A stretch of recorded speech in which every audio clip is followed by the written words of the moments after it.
আসসালামু আলাইকুম, hello everyone. আশা করি সকলে ভালো আছেন। আমি আপনাদের দোয়া আশীর্বাদ আলহামদুলিল্লাহ ভালো আছি। আজকে 20 থেকে 25,000 টাকার মধ্যে 5টা সেরা স্মার্টফোন নিয়ে কথা বলতে চাই।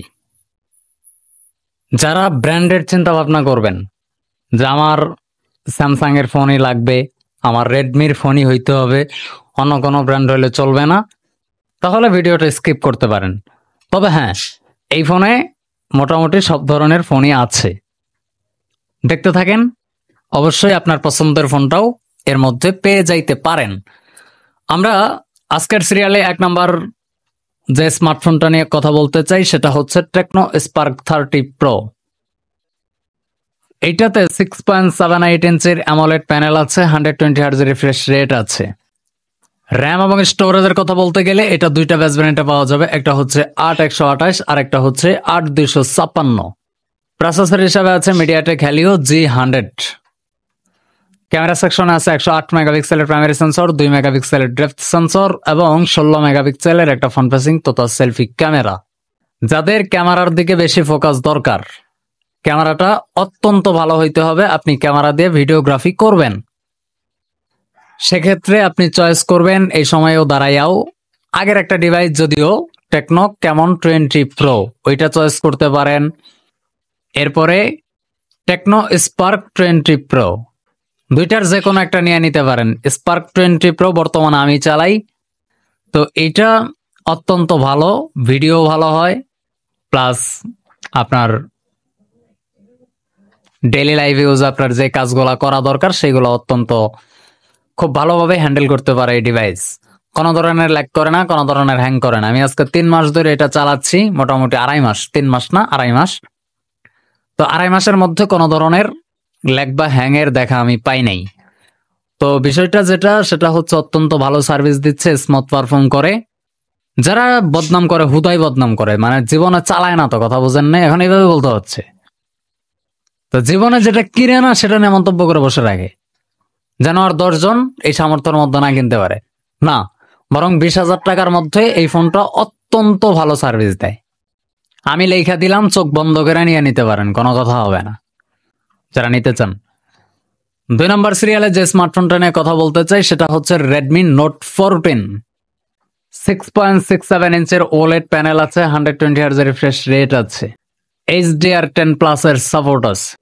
ডিসপ্লেকে প্রোডাকশন করতেছে কর্নিং গরিলা গ্লাস 5। মরে গেছি নাকি মাছি ধরে?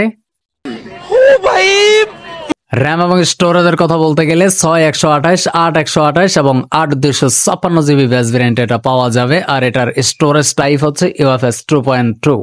প্রসেসর হিসেবে আছে মিডিয়াটেক ডাইমেনসিটি 727025। এটা মূলত 6 ন্যানোমিটারের একটা প্রসেসর। রেডমি কিন্তু লাস্টে আলট্রা লাগাই দিছে, কথা বুঝছেন? MediaTek Dimensity 7025 ultra. আলট্রাটা কেন দিল আমি বুঝলাম না, আসলে কি আলট্রা হবে? আমি মূলত বাস্তবিক অর্থে রেডমি সহ্য করতে পারি না, আপনাদের জন্য ভিডিও বানাই আর কি। আমার রেডমি পছন্দ না, আমি রেডমি 2 চোখে দেখতেই পারি না। আপডেট দিলে খারাপ হয়ে যায়। আমি মাঝখানে অনেকগুলো ফোন রেডমির চালাইছি, ঠিক আছে, এমনি বলি না। আর আমার ভিডিওতে আমি যা বলি টোটালটা সত্য কথা বলি, ঠিক আছে? এতটুক ভরসা তো আমাদের উপর আছে, তাই না? এটা জানেন অনেকেই। ক্যামেরা সেকশনে আছে 50 মেগাপিক্সেলের প্রাইমারি সেন্সর, 2 মেগাপিক্সেলের ডেপথ সেন্সর এবং 16 মেগাপিক্সেলের একটা ফ্রন্ট ফেসিং তথা সেলফি ক্যামেরা। 5100 mAh ব্যাটারির সাথে 44 ওয়াটের একটা ফাস্ট চার্জার আছে। আজকের লিস্টের 3 নম্বর সিরিয়ালে যে স্মার্টফোনটা নিয়ে কথা বলতে চাই সেটা হচ্ছে রিয়েলমি 13 4G। 5G না 4G। 6.67 ইঞ্চির অ্যামোলেড প্যানেল আছে, 120 হার্জ রিফ্রেশ রেট আছে। র্যাম এবং স্টোরেজের কথা বলতে গেলে 8/128 এবং 8/256 জিবি বেস ভেরিয়েন্টে পাওয়া যাবে। প্রসেসর হিসেবে আছে কোয়ালকম স্ন্যাপড্রাগন 685। ক্যামেরা সেকশনে আছে 50 মেগাপিক্সেলের প্রাইমারি সেন্সর, 2 মেগাপিক্সেলের ডেপথ সেন্সর এবং 16 মেগাপিক্সেলের ফ্রন্ট ফেসিং তথা সেলফি ক্যামেরা। 5000 mAh ব্যাটারির সাথে 67 ওয়াটের একটা ফাস্ট চার্জার আছে। 19 মিনিটে এই ফোনটা 50% চার্জ হবে বলে কোম্পানি জানিয়েছে। তো যাদের মোটামুটি ক্যামেরার দিকে ভালো ফোকাস দরকার, একটা এভারেজ ফোন দরকার, মোটামুটি হালকা পাতলা একটা গুড লুকিংস এর একটা ফোন দরকার, তারা এই ফোনটা চয়েস করতে পারেন, কারণ ডিজাইনটা জোস লেভেলের। আজকের লিস্টের 4 নাম্বার সিরিয়ালে যে স্মার্টফোনটা নিয়ে কথা বলতে চাই সেটা হচ্ছে স্যামসাং A16 A16 6.7 ইঞ্চির সুপার অ্যামোলেড প্যানেল আছে, 90 হার্জ রিফ্রেশ রেট আছে। র্যাম এবং স্টোরেজের কথা বলতে গেলে এই স্মার্টফোনটা কয়েকটা ভেরিয়েন্টে পাওয়া যাবে, 4 128, 6 128, 8 128 এবং 8 256। প্রসেসর হিসেবে আছে Exynos 1330। কার সাথে তুলনা করা যায় বলেন তো? মিডিয়াটেক ডাইমেনসিটি 6300 এর সাথে আপনি তুলনা করতে পারেন। এবার আশা করি ক্লিয়ার। ক্যামেরা সেকশনে আছে 50 মেগাপিক্সেলের প্রাইমারি সেন্সর, 8 মেগাপিক্সেলের আল্ট্রা ওয়াইড শুটার এবং 13 মেগাপিক্সেলের একটা ফ্রন্ট ফেসিং তথা সেলফি ক্যামেরা। 5000 mAh ব্যাটারির সাথে 25 ওয়াটের একটা চার্জার আছে। আজকের লিস্টের 5 নম্বর সিরিয়ালে যে স্মার্টফোনটা নিয়ে কথা বলতে চাই সেটা হচ্ছে আইকো Z9X। 6.72 ইঞ্চির IPS LCD প্যানেল আছে, 120 হার্জ রিফ্রেশ রেট আছে। র্যাম এবং স্টোরেজের কথা বলতে গেলে 6 জিবি র্যাম এবং 128 জিবি স্টোরেজ আছে। প্রসেসর হিসেবে আছে Qualcomm Snapdragon 6 Gen 1।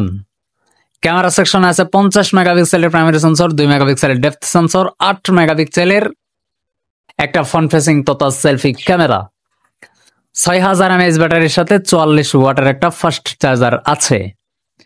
এর বাইরে অনেকগুলা ফোন ছিল বাট টানতে পারি নাই। ওই যে 25,000 টাকার রেঞ্জের আমি কালকের একটা ভিডিও দিছিলাম, ওইখানে মোটরোলা S50 Neo এই স্মার্টফোনটার কথা বলে দিছিলাম। কার্ভ ডিসপ্লে যাদের পছন্দ তারা টেকনো ক্যামন 30S এর বদলে ওইটা নিয়ে নেন, ওইটা চালায় মজা পাবেন, ঠিক আছে, কোনো সমস্যা নেই। তো আজকের ভিডিওটা কেমন লাগলো? যদি ভালো লেগেই থাকে মাস্ট একটা লাইক দিবেন। অনেকে ভিডিও দেখেন চ্যানেলটা সাবস্ক্রাইব করেন না, হাতে ধরি পায়ে ধরি অবশ্যই চ্যানেলটা সাবস্ক্রাইব করে যাবেন। তো দেখা হচ্ছে আশরাফ জনের ব্র্যান্ড নিউ কোনো নতুন ভিডিওতে, আরো ইন্টারেস্টিং নতুন ভিডিওতে। এ পর্যন্ত সকলে ভালো থাকবেন, সুস্থ থাকবেন। ধন্যবাদ সবাইকে। আল্লাহ হাফেজ।